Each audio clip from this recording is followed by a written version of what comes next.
নজর রাখবো আরো এক গুরুত্বপূর্ণ খবরের দিকে। রাত 2:30 নাগাদ কালীঘাট থানার পুলিশ পৌঁছায় ডায়মন্ড হারবারের সাংসদ অভিষেক বন্দ্যোপাধ্যায়ের বাড়িতে। সঙ্গে শালবনী থানার পুলিশ সূত্রের খবর, গেটের তালা ভেঙে বাড়িতে ঢোকে পুলিশ। সঙ্গে ছিল কেন্দ্রীয় বাহিনী, ডিজাস্টার ম্যানেজমেন্টের কর্মীরা। পুলিশ আসার খবর পেয়ে অভিষেকের বাড়িতে এসে পৌঁছন মমতা বন্দ্যোপাধ্যায়।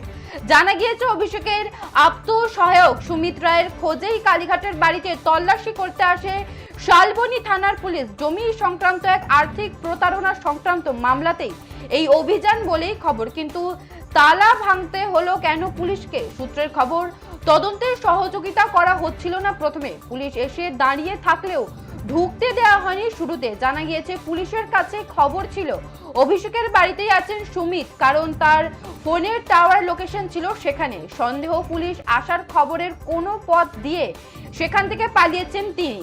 প্রায় 3 ঘন্টার মতো বাইরে অপেক্ষা করার পর শেষমেশ তালা ভেঙে বাড়িতে ঢোকে পুলিশ। শুরু হয় তল্লাশি। গোটা বাড়িতে তল্লাশির সময় ভিডিওগ্রাফিও হয়েছে বলেই খবর। সকাল 8টার কিছু আগে অভিষেকের বাড়ি থেকে বেরিয়ে যায় পুলিশ ডিজাস্টার ম্যানেজমেন্টের কর্মীরা।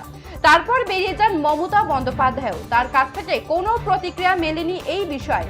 পুলিশ বেরিয়ে যাওয়ার পর বাইরে দেখা যায় অভিষেক বন্দ্যোপাধ্যায়কে। তাকে জিজ্ঞাসা করা হলে ক্ষুব্ধ সাংসদ জানান, তালা ভেঙে ওরা ঢুকেছেন, গোটা বাড়ির তল্লাশি হয়েছে, কিন্তু কেন তল্লাশি হয়েছে সেটা ওরাই ভালো বলতে পারবেন। এখনো কেন্দ্রীয় বাহিনী মোতায়েন রয়েছে অভিষেক বন্দ্যোপাধ্যায়ের বাড়ির সামনে। ইতিমধ্যে শালবনী থানার পুলিশ পৌঁছে গিয়েছে কালীঘাট থানায়। এরপর অভিষেকের আপ্ত সহায়ক সুমিত রায়ের বাড়িতেও যেতে পারে পুলিশ।